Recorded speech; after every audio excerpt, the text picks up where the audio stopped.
Have you all heard of the term sophomore slump? If not, then maybe the term 대입병? Sophomore slump is the equivalent of 대입병. It is essentially the time of confusion for students academically, emotionally, and socially. So symptoms include feeling lost, feeling like you've committed to the wrong major, feeling stressed about internship or career opportunities, or just going through an identity crisis. So although this phenomenon is called sophomore slump in the States and 대입병 in Korea, it is also known as second-year blues in the UK and second-year syndrome in Australia. So seeing as how there is a term for this phenomenon all over the world, it is clear that the syndrome occurs all over the world. In fact, I'm sure that all of you has either experienced sophomore slump before, is currently overcoming sophomore slump, or will in the near future. So I have suffered from sophomore slump last year. So hi, I'm Jenny, and I'm here today to tell you my story of how I overcame sophomore slump by being scammed.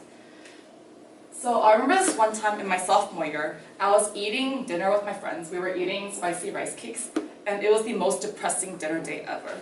So all of us were majoring in the sciences, so we had 2 to 3 midterm exams in addition to a final exam and a final project. So all of us were super stressed, and we were exhausted from the constant cycle of exam, class, library, exam, class, library. So it was the first time that we ate in silence because we were all so exhausted, which usually never happens because all of us are super talkative. And also, we were all someone would sigh every 10 seconds, which also never happens because we all love yeopbok, and usually this is enough to recharge ourselves for our next exam. So this was when I realized that we had to do something about it. So after finishing dinner, my friends and we actually Googled how to overcome sophomore slump because it was that bad. And going through the list, something caught our attention, and that was travel. So my friend recommended going to Laos, which is also known as the paradise for college students, for its cheap prices. And so we decided to embark on our journey to heal ourselves and to get ourselves out of sophomore slump. So what do you envision when you think about the term therapeutic trip to Laos? Perhaps swimming in the beautiful blue lagoons, or eating really cheap street food that only costs 1,000 won, or driving on the buggy car on the beaten roads of Laos. Well, I did too, until I got to Laos. So we arrived at the airport around 9 p.m. So even though we were really excited for our trip, we were really tired from the 4-hour plane ride, so we decided to check in our hotel first, which we had previously booked on Agoda, and rest a little while, and then go out to grab some food at the night market. But something was really weird when we got off the taxi. So the building that was supposed to be our hostel was dark. So at first we thought that my friend's GPS was malfunctioning, so we checked on my other friend's phone, and Google Maps was telling us the same thing, that this was our hostel. So that's when I realized that we were scammed. So we asked the local who lived across from the hostel, and the local simply said, "Oh, they closed down weeks ago." So we just kind of stood there. It was like 10 p.m. at this point, and we didn't know what to do. And my friend suddenly just started laughing, and then all of us started laughing in the middle of the streets at 10 p.m. like crazy people. And then we just laughed and laughed and laughed until we realized that we had to quickly find a room because it was becoming 11 p.m. So fortunately, there was empty rooms in a nearby hostel. So we checked in, rested a little while, and then came out to the night market to grab something to eat. And so at the night market, 2 locals approached us and asked us, "Are you guys from Korea?" And turns out that they were just in Korea 2 weeks ago, and they loved us so much that they wanted to buy us food and beer lao. And it's really funny because who would have known that we would be scammed an hour ago and then be treated by locals we've never seen before the next hour.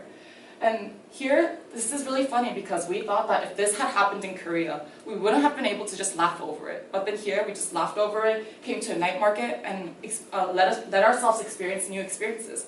And putting ourselves in a foreign environment allowed us to experience things in a different perspective. So this isn't the end of my story of being scammed. So the next day, we took a long bus ride to Vang Vieng, a city known for its beautiful blue lagoons. Unfortunately, the hotel that we had previously booked was in business, and everything was going perfectly, until after a morning kayaking session, and we went back to the hotel, my friend realized that her money was missing in her wallet, which was our second scam.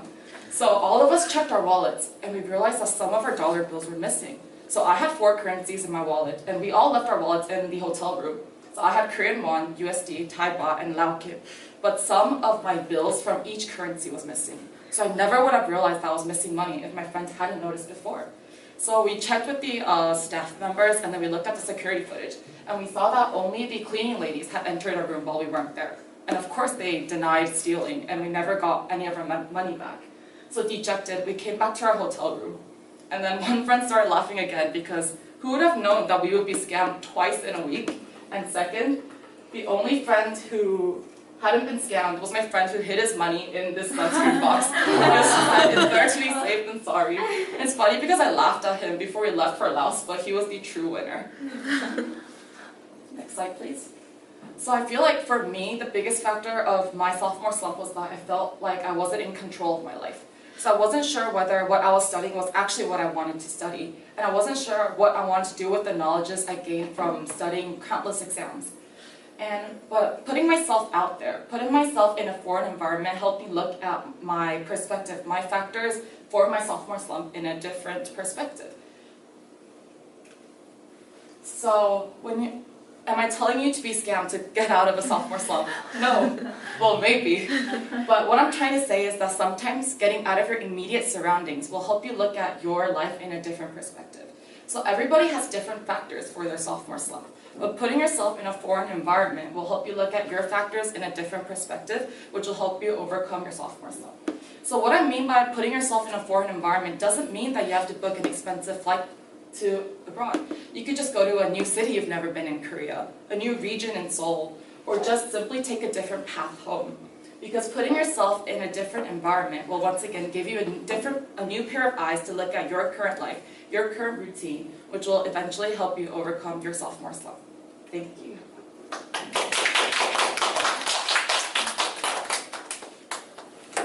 Next slide, please. So we have around 7 minutes for our discussion. And our first question is, have you experienced sophomore slump or any other slump before? If so, tell us about your experience and how you felt when you were in our slump.